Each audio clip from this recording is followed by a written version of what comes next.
اللهم صل على سيدنا مولانا محمد معدن الجود والکرم وعلیہ وبارک وسلم۔ حمد و صلات کے بعد قرآن مجید میں اللہ کریم نے فرمایا وَإِذَا سَأَلَكَ عِبَادِي عَنِّي فَإِنِّي قَرِيبٌ، فرمایا محبوب جب میرے بندے آپ کے پاس آ کے میرے بارے میں پوچھیں تو ان کو بتا دو کہ میں ان کے قریب ہی ہوں۔ دلیل یہ ہے کہ اجیب دعوت الداعی اذا دعان، وہ جب بھی دعا مانگیں گے ان کا رب ان کی دعاؤں کو قبول فرمائے گا۔ دعا بندے کا اللہ سے رشتہ جوڑ دیتی ہے، دعا بندے کو اپنے خالق کے قریب کر دیتی ہے، دعا مسلمان میں عقیدہ توحید پختہ کرتی ہے، اور دعا اس دولت کا نام ہے جو صرف مومن کے پاس ہے، کافر کے پاس نہیں۔ نبی پاک علیہ السلام نے فرمایا الدعاء صلاح المومن، دعا مومن کا ہتھیار ہے، کافر کے پاس یہ ہتھیار نہیں ہے۔ مومن جب اپنے مالک کے حضور دعا مانگتا ہے نا، دنیا میں آپ کسی سے زیادہ مانگیں تو وہ ناراض ہو جاتا ہے، وہ کہتا ہے بھائی تو نے تو کام بنا لیا ہے، کل بھی دیا تھا، پرسوں بھی دیا تھا، روز روز تجھے کون دے۔ میرے نبی پاک علیہ السلام نے فرمایا جو اپنے رب سے زیادہ مانگتا ہے رب اس سے زیادہ راضی ہوتا ہے، زیادہ راضی ہوتا ہے۔ اب دعا مخصوص اوقات نہیں دعا کے، فرمایا اذا دعان، جب بھی دعا مانگو گے تمہارا رب تمہاری دعا کو، جب بھی دعا تو دعا کرتے رہنا چاہیے، ہر وقت دعا میں بندہ شامل رہے، اللہ کے ذکر میں شامل۔ یہ جو قرآن مجید نے کہا نا یا ایھا الذین آمنوا اذکروا اللہ ذکرا کثیرا، اے ایمان والو اپنے رب کا ذکر کثرت سے کرو، وَسَبِّحُوهُ بُکْرَةً وَأَصِیلًا، اور صبح و شام اسی کی پاکی بیان کرو۔ تو اس سے مراد یہ نہیں ہے کہ تسبیح لے کے سارا دن مسجد میں بیٹھے رہو اور کام کوئی نہ کرو، بلکہ اس کا مطلب یہ ہے کہ روٹی شروع کرو تو اللہ کے نام سے، اختتام کرو تو اللہ کے نام، سو جاؤ تو رب کا نام لے کے، سویرے اٹھو تو اللہ کا نام لے کے، جب تمہیں کوئی چیز اچھی لگے تو ماشاءاللہ کہو، جب کوئی مصیبت آئے تو کہو انا للہ و انا الیہ راجعون۔ تو سارا دن اللہ کا ذکر جاری رہے گا۔ نبی پاک صلی اللہ علیہ وسلم نے مسلمان کو ایک دوسرے سے ملنے کا طریقہ بتایا۔ مصیبت آئے تو کیا کہنا ہے؟ صرف فوتگی پہ نہیں کہنا، اس کی وضاحت کر دو۔ کوئی بھی الذین اذا اصابتہم مصیبہ، جب بھی کوئی مصیبت آئے، اللہ کے بندے کہتے ہیں ہم اللہ کی طرف سے آئے ہیں اور اللہ کی طرف ہی ہم نے لوٹ جانا۔ تو میرے عزیز ہر وقت اللہ کا ذکر جاری رہے گا، ہر وقت زبان پہ رب کریم کا۔ دیکھیں نا نبی پاک علیہ السلام نے ہمیں ملاقات کا طریقہ بتایا۔ ایک صحابی آئے تو انہوں نے آ کے کہا السلام علیکم، نبی پاک علیہ السلام نے فرمایا رب تعالیٰ نے اسے 10 نیکیاں عطا فرمائی ہیں۔ دوسرے آئے تو انہوں نے کہا السلام علیکم ورحمۃ اللہ، تو محبوب فرمانے لگے، امام بہقی نے اس کو لکھا ہے، محبوب فرمانے لگے رب کریم نے اسے 20 نیکیاں عطا فرمائی۔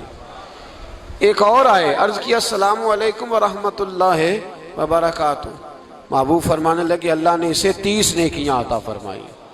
اچھا اس کا مطلب کیا ہے؟ السلام علیکم، تم پر سلامتی ہو، سادہ ترجمہ یہ ہے کہ تم سلامت رہو، تم سلامت رہو، ورحمۃ اللہ وبرکاتہ، تم پر اللہ کی رحمت بھی ہو اور اس کی برکتیں بھی ہو۔ وہ کیا کہتا ہے؟ وہ کہتا ہے وعلیکم السلام، تم پر بھی سلامتی ہو، ورحمۃ اللہ وبرکاتہ، اللہ کی رحمت ہو اور اس کی۔ یہ جو مسنون دعائیں ہیں نا جو حضور نے ہمیں دعائیں سکھائیں ہر موقع پہ، ان کا کمال دیکھیے۔ اب ایک مسلمان نے آتے کہا السلام علیکم، اس کا مطلب کیا ہے؟ تم پر۔ اب وہ جھگڑا کرے گا اسے مارے گا، اس کا مال چھینے گا؟ اس نے تو آتے ہی کہا ہے تم پر سلامتی ہو۔ تو جو سلامتی کی دعا دینے والے ہیں وہ جیب تھوڑی کاٹیں گے، وہ غبن تھوڑی کریں گے، ڈاکہ تھوڑا ڈالیں گے۔ اسلام نے لفظ ہی وہ سکھایا ہے کہ فرمایا جب تم نے ملنا ہے تو تم نے دعائیں کرنی ہیں ایک دوسرے کے لیے۔ اب ہمارے ہاں نئے نئے لفظ آ گئے، ٹیلی فون اٹھایا تو کہا ہیلو، اس کا کیا ترجمہ ہے؟ کون ہے؟ اس کا کیا ترجمہ ہے؟ جی جناب، اس کا کیا مطلب؟ ہم نے دیکھا بڑے بڑے سمجھدار لوگ السلام علیکم کی بجائے کہتے ہیں کیا حال ہے؟ بھئی کیا عجیب بات ہے، بھئی کیا حال ہے کا کیا مطلب ہوا؟ وہ بعد میں کرنے کی بات ہے۔ اور کچھ تھوڑا سا جو ادیب ہیں، جو بیچارے حروف کے پیچ و تاب میں رہتے ہیں، وہ کہتے ہیں آداب عرض ہے. وہ کیا ہوتا ہے جی؟ اسلام نے دعا سکھائی ہے، السلام علیکم. یہ کتنی خوبصورت دعا ہے. جب آپ گھر کے اندر داخل ہوئے تو آپ نے دعا دی، السلام علیکم، یہ دعا دی آپ. ایک صحابی حاضر خدمت ہوئے، عرض کی یا رسول اللہ صلی اللہ علیہ وسلم میرے گھر میں غربت رہتی ہے، کیا کروں؟ نبی پاک علیہ السلام نے فرمایا جب بھی گھر جایا کرنا گھر والوں سے سلام لیا کر. گھر والوں سے کیا کہا کر؟ السلام علیکم. جب بھی گھر جائے، یعنی گھر آیا، اب گھر والوں نے بتایا کہ ماچس کی ڈبیا تو لے آؤ. اب یہ دکان کونے پہ تھی گھر والے پہ، وہاں سے ماچس کی ڈبیا لے کے واپس گیا تو کہنے لگا السلام علیکم. پھر گھر والوں نے کہا ہو بتانا یاد ہی نہیں رہا، چینی بھی ختم ہو گئی ہے. تو یہ پھر گیا چینی لینے، لوٹ کے آیا تو کیا کہا؟ جب اللہ چاہتا ہے تو کہے، جب اللہ کے رسول چاہتے ہیں تو کہے. اس کا ترجمہ یہ ہے کہ تو کہہ، تو سلام لے. اللہ رسول چاہ رہے ہیں کہ تو سلام لے تاکہ تیرے گھر میں سلامتیاں ڈال دی جائیں. تو فرمایا سلام لینی ہے تو نے، اور ساتھ تو نے اس طرح کرنا ہے کہ 3 دفعہ سورۃ اخلاص کو پڑھنا ہے. امام قرطبی نے اس کو لکھا ہے.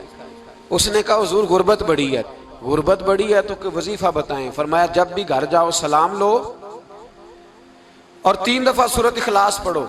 وہ صحابی کہتے ہیں میں پکا ہو گیا. اب وہ کچھ دنوں کے بعد، کچھ عرصے کے بعد، کچھ مہینوں کے بعد واپس آئے تو صحابہ کرام علیہم رضوان فرماتے ہیں ہماری خواہش تھی کہ یہ کچھ بیان کرے، اب بتائے جو وظیفہ لے کے گیا تھا اس کا رزلٹ کیا نکلا. کہتے اس نے بڑی حیرت انگیز بات کی، حیرت انگیز عجیب انداز میں. کچھ لوگوں کا دل ہوتا ہے نا کہ مجھے ملے میرے پڑوسی کو نہ ملے، اور کچھ کا دل ہوتا ہے یار مجھے بھی ملا ہے اور الحمدللہ میرے پڑوسی کو ملا ہے. تو صحابی جب حاضر ہوئے تو صحابہ کہتے ہیں ہمیں تجسس تھا کہ یہ کچھ بتائیں. تو حضور نے فرمایا کیا حال ہے تیرا؟ کہا یا رسول اللہ کمال ہی ہو گئی ہے حضور، میں جب بھی گھر جاتا ہوں سلام لیتا ہوں اور 3 دفعہ سورۃ اخلاص پڑھتا ہوں. میں تو امیر ہو ہی گیا ہوں، میرے تو ہمسائے بھی امیر ہو گئے. کتنا پیارا ہے یہ جملہ، کتنا حسن ہے. اتنا اچھا لفظ کسی اور کے پاس ہے ہی نہیں جو الفاظ ہمیں ہمارے رسول نے عطا فرمایا. اس کو اپنائیے، اس کو اپنائیے. یہ الگ بات ہے کہ لوگ مطلب کے لیے سلوٹ کر لیتے ہیں بڑا سارا، لیکن مطلب کے لیے نہیں. جس کو جانے اس سے بھی سلام لیں، جس مسلمان کو نہیں جانتے اس سے بھی. تو نبی پاک نے ہمیں مسنون دعائیں سکھائیں. رات کو جب سونے لگیں اللہ کے رسول صلی اللہ علیہ وسلم نے ہمیں دعا سکھائی. حضور نے فرمایا جب سونے لگو تو مسلم شریف میں فرمایا تم نے یہ دعا پڑھنی، اللہم باسمک اموت و احیا. تم نے کہنا اے اللہ میں تیرے نام پر مرتا ہوں اور تیرے نام پر جیتا ہوں. نبی پاک صلی اللہ علیہ وسلم نے ایک حدیث میں فرمایا کہ یہ جو نیند ہے نا یہ موت کی چھوٹی بہن ہے، یہ موت کا ایک حصہ ہے. جس طرح انسان سو جائے تو کوئی خبر نہیں ہوتی کیا ہو رہا ہے، بالکل وہ اٹھا ہے تو اس نے کہا ہو یہ کیا ہوا. سو جاتا ہے نا آدمی، اسے خبر نہیں ہوتی. اوہو میں نے تو 11 بجے اٹھنا تھا، یہ تو 3 بج گئے. اب اسے خبر نہ رہی. سوتے ہوئے لوگ چوری کر لیتے ہیں. بلکہ اس طرح بھی ہوتا ہے کہ آدمی نے گکھڑ اترنا تھا، وہ پنڈی سے آ رہا تھا لیکن وہ سویا ہوا تھا. آنکھ تب کھلی جب کاموں کی آ گیا تھا. اب اس کا اس پر زور، تو فرمایا کیا پتا اب تو کھل گئی کاموں کی، جا کے لاہور جا کے کسی جگہ پہنچ کے تو یہ بھی ممکن ہے کہ کھلے ہی نہ، نیند ہی موت کا سبب بن جائے. تو کہہ کے سو کہ یا اللہ تیرے نام پہ سو رہا ہوں. اللہ کس نام پہ سو رہا ہوں؟ یار اگر ہم ان دعاؤں کا حسن سمجھے، مت اللہم باسمک اموت و احیا، یا اللہ میں تیرے نام پہ سوتا ہوں اور تیرے نام پر اٹھتا ہوں. گویا کہہ رہا یا اللہ میری نیند بھی تیرے فضل سے ہی ہے، اور اگر آنکھ کھل جائے تو وہ بھی تیرے فضل سے ہی ہے. کتنا اعلیٰ نبی پاک علیہ السلام نے انداز سکھایا. اور پھر بخاری شریف میں حدیث موجود ہے، فرمایا جب اٹھو تو کہو الحمدللہ الذی احیانا بعد ما اماتنا والیہ النشور. فرمایا جب تم سو کے اٹھو تو پھر کہو اے اللہ ساری تعریفیں تیرے لیے، تمام تعریفیں جس نے ہمیں موت کے بعد حیات دی. موت کے بعد فرمایا احیانا بعد ما اماتنا، ہمیں مرنے کے بعد گویا اللہ کا شکر ادا کر کے آنکھ کھل گئی. دیکھیں کس طرح اسلام مسلمان کو اللہ کے ساتھ جوڑتا ہے. فرمایا شکر کر آنکھ کھل گئی. کہ یا اللہ تیرا شکر ہے تو نے موت کے بعد ہمیں دوبارہ حیات عطا فرمائی، یہ شکر ادا کرو۔ گویا تم یہ نہ کہنا کہ میں اٹھ گیا ہوں تو میرا کمال ہے، یہ نہ سمجھنا میں اٹھ گیا ہوں تو میں بڑا پابند ہوں، جب میں ارادہ کر لوں کہ میں نے 11 بجے اٹھنا ہے تو پھر میں اٹھ جاتا ہوں۔ یہ نہ کہنا کہ یہ الارم بڑا اچھا ہے، یہ مجھے اٹھا لیتا ہے۔ ذہن کے اندر خیال کر کہ نیند تو موت کی طرح تھی، یہ جو میں اٹھ گیا ہوں تو اپنے رب کے فضل سے اٹھا ہوں۔ جو میں اٹھ گیا ہوں، جو ابھی اٹھے ہیں وہ تو بول دینا کم از کم کہ میں اپنے رب کے فضل سے اٹھ گیا ہوں۔ تو دعا سکھائی۔ پھر دیکھیے نبی پاک صلی اللہ علیہ وسلم نے فرمایا جب تم بیت الخلاء میں جاتے ہو نا، واش روم میں جاتے ہو، تو گندی چیزیں ہوتی ہیں وہاں، شیطان ہوتے ہیں، جنات ہوتے ہیں، یہ گندگی پہ ہوتے ہیں۔ جب تم واش روم جاؤ، بیت الخلاء جائے، تب بھی دعا مانگو۔ کیا دعا مانگو؟ وہ دعا بھی نبی پاک صلی اللہ علیہ وسلم نے ہمیں تعلیم فرمائی اور بخاری میں ہے، کہا پڑھا کرو اللہم انی اعوذ بک من الخبث والخبائث۔ کہو اے اللہ ناپاک چیزوں سے میں تیری پناہ مانگتا ہوں، وہ نر ہوں یا مادہ ہوں۔ اللہ میں تیری پناہ مانگتا ہوں۔ واش روم کے اندر بہت ساری بری چیزیں ہوتی ہیں، جوان میری بات پر توجہ فرمائیں، وہاں بہت ساری گندی چیزیں ہوتی ہیں۔ انسان کئی دفعہ واش روم میں جاتا ہے، اسے وسوسے زیادہ آتے ہیں، یہ نوٹ کریں میری بات کو۔ اصل میں نا ہم بات ڈھونڈ رہے ہیں علاج اپنی بیماریوں کا، حالانکہ علاج تو سارا مدینے والے رسول کے پاس موجود ہے، محبوب کے پاس ساری دوائیاں ہیں۔ تو نبی پاک علیہ السلام دیکھیں نا، انسان واش روم میں جاتا ہے، اسے وسوسے آتے ہیں، برے خیالات آتے ہیں، وہ گناہ کی طرف کئی دفعہ مائل ہوتا ہے، تو کہا تو دعا پڑھ کے جا اللہم انی اعوذ بک، یا اللہ میں تیری پناہ مانگتا ہوں من الخبث والخبائث، ہر خبیث اور بری چیز سے میں تیری پناہ مانگتا ہوں، وہ نر ہو یا یار۔ کتنا عظیم دین ہے، کتنا عظیم میرے مصطفیٰ کریم کا وہ والا دین ہے۔ اصل میں اللہ کرے بی اے پاس بچے کو بیت الخلاء کی دعا بھی یاد ہو جائے، ایسے یاد ہو جائے، اور اس کے ماں باپ سمجھ لیں کہ جوان ہو گیا ہے، اب ہو سکتا ہے اس کی طرف شیطان حملہ زیادہ کرے، اسے خراب کرنے کی کوشش کرے، تو لہٰذا اسے دعا سکھائی جائے تاکہ اس کو پہلے سے پتا ہو کہ میں نے اس بے ایمان سے بچنا کس طرح سے۔ اب آپ دیکھیے نبی پاک علیہ السلام نے ہمیں دعا سکھائی مصنف ابن ابی شیبہ میں۔ کون سی دعا؟ واش روم سے نکلنے کی۔ اللہ اکبر، بڑی زبردست دعا ہے، بڑی زبردست۔ آپ یقین کریں اس ایک ایک دعا پر ایک ایک پورا بیان ہو سکتا ہے، ایک ایک۔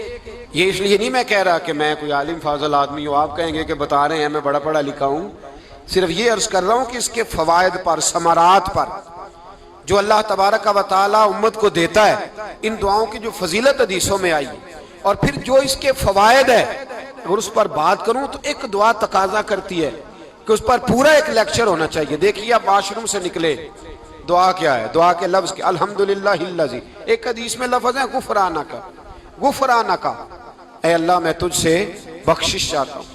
اور جو مشہور اور معروف ہے مصنف ابن ابی شیبہ کی روایت، فرمایا الحمدللہ الذی اذھب عنی العذاب وعافانی، فرمایا اے اللہ تیرا شکر ہے۔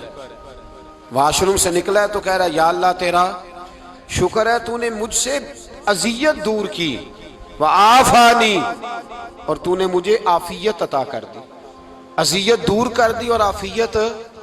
بولیے واش روم سے نکلا ہے تو کیا کہتا ہے؟ یا اللہ تیرا شکر ہے، تو نے مجھ سے اذیت دور کر دی اور مجھے عافیت۔ ڈاکٹر حکیم ہومیوپیتھک ایک چیز پر متفق کم ہوتے ہیں، پتہ ہے نا آپ کو، لیکن اس بات پر سب کا اتفاق ہے کہ اگر کسی کو قبض ہو جائے نا تو شاید 70 یا 72 بیماریاں لگ جاتی ہیں اس کو۔ اور جب آدمی کو قبض ہوتی ہے نا، پیٹ کے اندر فضلہ جم جاتا ہے، خارج نہیں ہوتا، اس کو اعصاب کی بیماری ہوتی ہے، اس کے ذہن پر اثر ہوتا ہے اس چیز کا۔ آپ یہ مت سمجھیں کہ کھانا کھانا یہ کمال ہے، اللہ نے یہ بھی نعمت بنائی ہے کہ کھانا جب خارج ہوتا ہے تو وہ بھی اللہ کا بہت بڑا احسان ہے۔ تو فرمایا تو سمجھا ہی نہیں، اگر تجھے قبض ہو جاتی، تیرے پیٹ کے اندر وہ چیز جم جاتی، تیرے لیے کتنی تکلیف کا باعث تھی۔ ان لوگوں سے پوچھئے جو اس کے بیمار ہیں، اس کے مریض ہیں، وہ کتنی تکلیف میں رہتے ہیں، سر میں درد ہوتا ہے، سر چکراتے ہیں، ایک بہت بڑا روڈ ایکسیڈنٹ ہوا تو ڈرائیور سے لوگوں نے پوچھا کہ مسئلہ کیا ہے، تو کہنے لگا میں قبض کا مریض ہوں، تو میں کھانا کھا لیتا ہوں تو میرے ذہن پر وہ اس قدر زیادہ گیس کا غلبہ ہوتا ہے کہ میں سخت تکلیف میں ہوں۔ نبی پاک علیہ الصلوۃ والسلام نے ہمیں سمجھایا اور بتایا کہ سمجھ لو یارو، کھانا کھانے کی نعمت تو اللہ نے تمہیں عطا فرمائی ہے، لیکن کھانا کھانے کے بعد اس کا اخراج بھی اللہ کی بہت بڑی نعمت ہے، تو اللہ کا شکر ادا کرو۔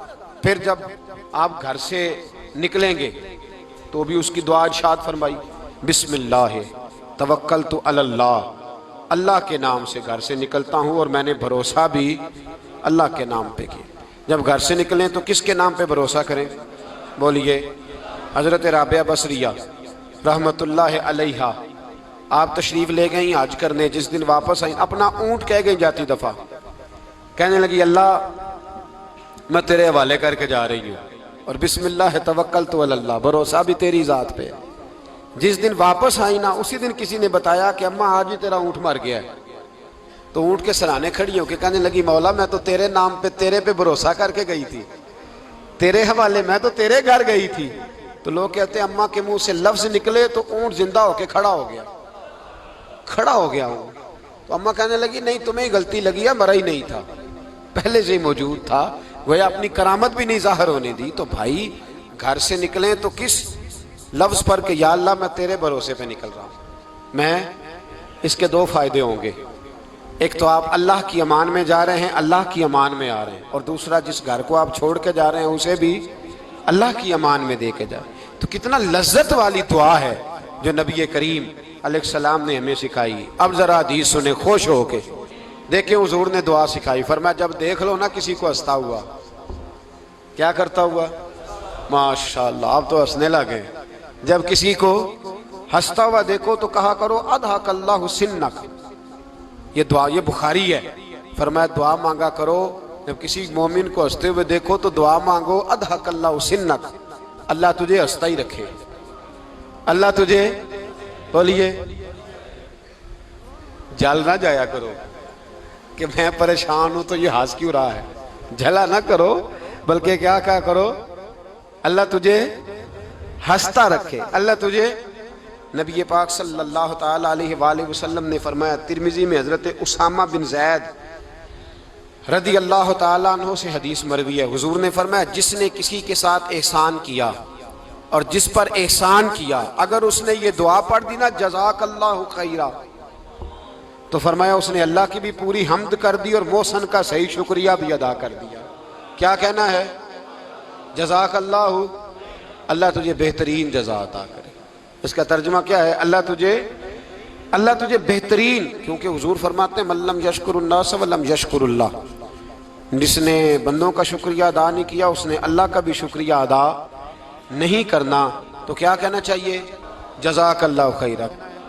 اور اگر اماں کہتی ہو بچوں کو انگریزی سکھانی ہے تو کیا کہنا ہے پھر؟ شکریہ ادا کرنے میں کیا کہنا ہے؟ Thanks, thank you. او خدا کے اس کا ثواب کتنا ہے؟ بولے انگریزی ایک زبان ہے، اس کو زبان ہی رہنے دیں، انگریزی بولنے والا پڑھا لکھا نہیں ہوتا۔ ہاں انگریزی ایک زبان ہے، وہ انگریز کا بچہ تو اسکول نہیں بھی جاتا تب بھی انگریزی بولتا ہے، تو پڑھا لکھا ہے، وہ بھی داخل بھی نہیں ہوا۔ خدا را اس کو زبان کو زبان رہنے دیں، دماغ پہ سوار نہ کرے۔ تو جزاک اللہ خیرہ ان لفظوں کا حسن ہے، ان کا ثواب ہے، ان کی برکت ہے، اور کمال نہیں کہ یہ لفظ میرے محبوب کی زبان سے ادا ہوئے ہیں، کمال نہیں، کدھر چلے گئے لوگ؟